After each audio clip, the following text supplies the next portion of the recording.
नमस्कार दोस्तों, आप सभी का स्वागत है आपके अपने YouTube चैनल स्टडी एजुकेशनल अड्डा पर। आज मैं आपके लिए एनटीपीसी ग्रुप डी के जीके जीएस के मोस्ट रिपीटेड प्रश्न लेके आया हूं और साथ में आपको करंट अफेयर्स की भी तैयारी की जाएगी। मुझे उम्मीद है आप लोग वीडियो ज़रूर देख रहे होंगे और इस कोरोना महामारी में आप लोग किसी न किसी तरह से पढ़ाई भी ज़रूर कर रहे होंगे, इसलिए वीडियो स्किप किए बिना आप लोग पूरा ज़रूर देखिएगा। तो फ्रेंड्स, शुरू करते हैं आज के वीडियो का पहला प्रश्न। हमारा पहला प्रश्न है, अरबी व्यापारियों ने लाल सागर और भूमध्य बंदरगाहों के माध्यम से भारतीय वस्तुओं को किस देश में भेजा था? इस प्रश्न का सही जवाब है ऑप्शन बी, यूरोपीय। हमारा अगला प्रश्न है, भारतीय राष्ट्रीय कांग्रेस के प्रथम मुस्लिम अध्यक्ष कौन थे? इस प्रश्न का सही जवाब है ऑप्शन सी, बदरुद्दीन तैयब जी।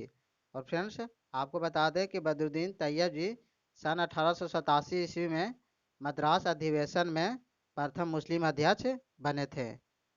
हमारा अगला प्रश्न है, बाल गंगाधर तिलक ने सर रतन जी टाटा के साथ मिलकर 1905 में स्वदेशी वस्तुओं की दुकान खोली थी। उस दुकान का नाम क्या था? इस प्रश्न का सही जवाब है ऑप्शन डी, बॉम्बे स्वदेशी सहकारी दुकान कंपनी लिमिटेड। हमारा अगला प्रश्न है, किस आंदोलन में गांधी जी ने पहली बार भूख हड़ताल को शस्त्र की तरह उपयोग किया? इस प्रश्न का सही जवाब है ऑप्शन है, अहमदाबाद हड़ताल, जो 1918 में घटित हुआ था। हमारा अगला प्रश्न है, भूटान पर कूच बिहार के एक राजा संगलदीप द्वारा शासन या नियंत्रण कब किया गया था? इस प्रश्न का सही जवाब है ऑप्शन है, 7वीं शताब्दी ईसा पूर्व के आसपास है। हमारा अगला प्रश्न है, भारतीय संविधान के अनुच्छेद 371 ए में निम्न में से किस राज्य के लिए विशेष प्रावधानों का उल्लेख किया गया है? इस प्रश्न का सही जवाब है ऑप्शन बी, नागालैंड। हमारा अगला प्रश्न है, कौन से भारतीय प्रधानमंत्री ने संसद का सामना नहीं किया?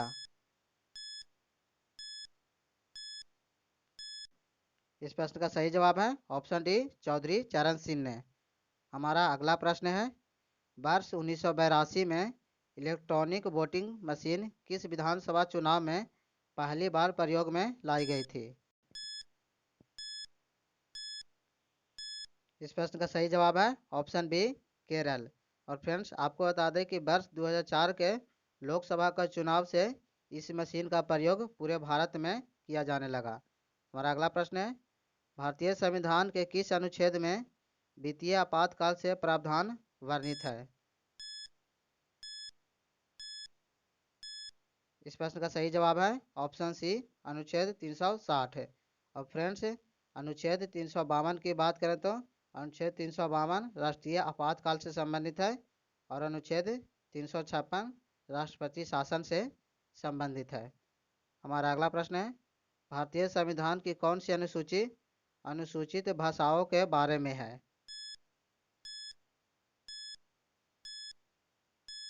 इस प्रश्न का सही जवाब है ऑप्शन सी, 8वीं अनुसूची।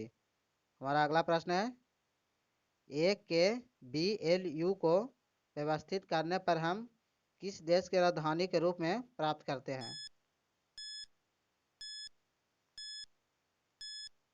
तो फ्रेंड्स, आपको बता दें कि इसे व्यवस्थित करने पर काबुल बनता है और काबुल अफगानिस्तान देश की राजधानी है। हमारा अगला प्रश्न है, साइबेरियाई आइबेक्स क्या है?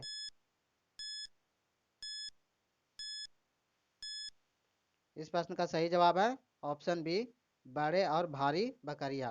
और फ्रेंड्स, इस बकरी की बात करें तो यह एक बृहत आकार का होता है, जिसमें नर बकरी की ऊंचाई 88 से 110 सेंटीमीटर और वजन 60 से 130 केजी के बीच होता है, जबकि मादा बकरी की ऊंचाई 67 से 92 सेंटीमीटर तथा वजन 34 और 56 केजी के बीच होता है। हमारा अगला प्रश्न है, राम सेतु निम्न में से कहाँ पर स्थित है? इस प्रश्न का सही जवाब है ऑप्शन सी, पाक जल डमरू मद। और फ्रेंड्स आपको बता दें कि राम सेतु को अंग्रेजों के काल में आदम ब्रिज कहा जाता था। और फ्रेंड्स आपको बता दें कि धार्मिक मान्यता के अनुसार भगवान राम सीता की खोज में लंका आक्रमण के समय इस सेतु का निर्माण नल नील नामक दो भाइयों की मदद से करवाए थे। हमारा अगला प्रश्न है, निम्नलिखित पूर्व प्रधानमंत्रियों में से किसका नाम भारतीय करेंसी नोटों पर देखा जा सकता है? इस प्रश्न का सही जवाब है option C, doctor Manmohan Singh. Friends आपको बता दें कि भारतीय करेंसी नोट पर आरबीआई के गवर्नर का हस्ताक्षर होता है, सिर्फ ₹1 के नोट को छोड़कर।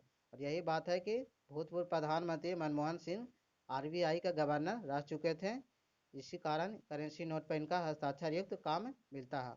और यह वर्ष 1991 से 96 तक वित्त मंत्री रहे, जबकि 2004 से 2014 तक प्रधानमंत्री रहे थे। हमारा अगला प्रश्न है, दाब को किस प्रकार परिभाषित किया जाता है? इस प्रश्न का सही जवाब है ऑप्शन बी, परनोद प्रति एकक क्षेत्रफल। हमारा अगला प्रश्न है, निम्नलिखित में से कौन सा महाराष्ट्र का लोकप्रिय लोक नृत्य है? इस प्रश्न का सही जवाब है ऑप्शन बी, तमाशा। हमारा अगला प्रश्न है, निम्न में से अपरंपरागत ऊर्जा स्रोत का उपयोग होता है, यानी कि इसमें अपरंपरागत ऊर्जा स्रोत का उपयोग होता है? इस प्रश्न का सही जवाब है ऑप्शन सी, टॉर्च। और इन तीनों में परंपरागत ऊर्जा स्रोत का प्रयोग होता है। हमारा अगला प्रश्न है, निम्न में से किस बात पर निर्भर करती है ध्वनि की तारतम्य?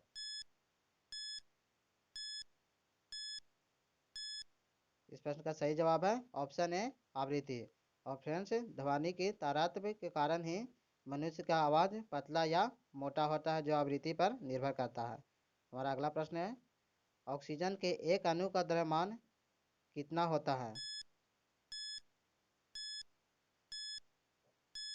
इस प्रश्न का सही जवाब है ऑप्शन डी, 5.3 गुने 10⁻³ ग्राम। हमारा अगला प्रश्न है, सर्वाधिक स्थिर या अक्रिय परमाणुओं के बाह्य कोश में इलेक्ट्रॉन की संख्या कितनी होती है? इस प्रश्न का सही जवाब है ऑप्शन डी, 8 है। हमारा अगला प्रश्न है, बीटा किरणों के बराबर होता है?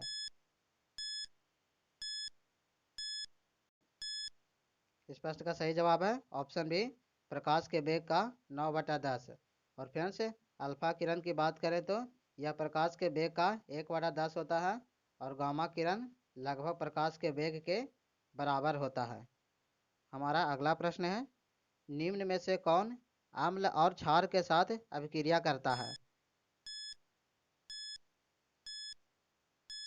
इस प्रश्न का सही जवाब है ऑप्शन बी, Al2O3। और इसे उभयधर्मी ऑक्साइड भी कहा जाता है। हमारा अगला प्रश्न है, ब्लैक एंड वाइट फोटोग्राफी में निम्नलिखित धातुओं में से किन धातुओं के यौगिक का उपयोग किया जाता है? इस प्रश्न का सही जवाब है ऑप्शन डी, चांदी। हमारा अगला प्रश्न है, गुणसूत्र किससे संबंधित है? इस प्रश्न का सही जवाब है ऑप्शन सी, आनुवांशिक लक्षणों के संचारण से।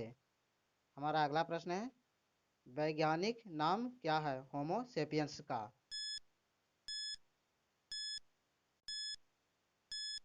इस प्रश्न का सही जवाब है ऑप्शन सी, बुद्धिमान आदमी।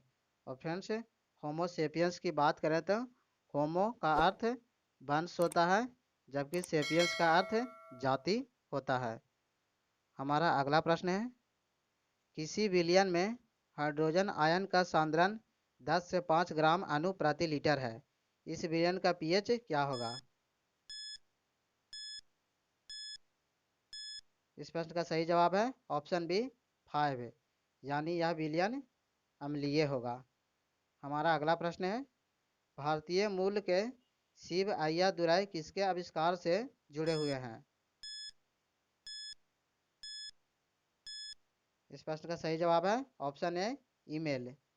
हमारा अगला प्रश्न है, किसी वस्तु का संवेग में 0.02 सेकेंड में 10 केजी प्रति मीटर सेकेंड परिवर्तन होता है, तब वस्तु पर कार्य कर रहा बल है।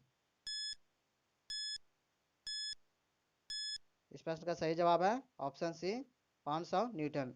और फ्रेंड्स, इसे F बराबर यानी बल बराबर संवेग में परिवर्तन बटा समय से ज्ञात किया जाता है।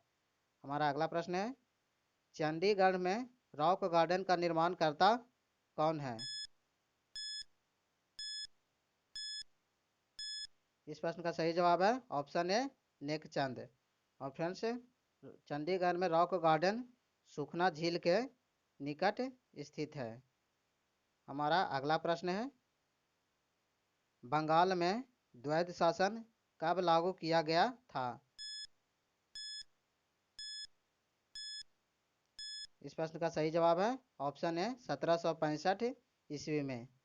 हमारा अगला प्रश्न है, वह पहला शासक कौन था जिसने भूमि को नाप कर लगान वसूल करना आरंभ किया था? इस प्रश्न का सही जवाब है ऑप्शन ए अलाउद्दीन खिलजी। हमारा अगला प्रश्न है, हाल ही में किस महाद्वीप को WHO ने पोलियो मुक्त घोषित किया है? इस प्रश्न का सही जवाब है ऑप्शन सी अफ्रीका। और फ्रेंड्स, WHO की बात करें तो इसकी स्थापना 7 अप्रैल 1948 ईस्वी को हुआ था। और WHO में वर्तमान में 154 सदस्य देश है। हमारा अगला प्रश्न है, किस राज्य सरकार ने स्कूलों में प्रस्तावना पढ़ना अनिवार्य कर दिया है? इस प्रश्न का सही जवाब है ऑप्शन ए महाराष्ट्र।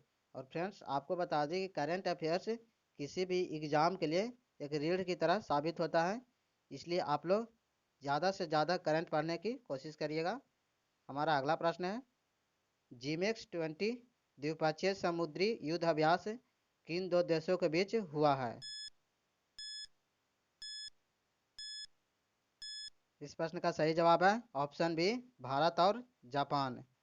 हमारा अगला प्रश्न है, प्रधानमंत्री नरेंद्र मोदी द्वारा आयोजित परीक्षा पे चर्चा 2020 कार्यक्रम का आयोजन किस शहर में हुआ है?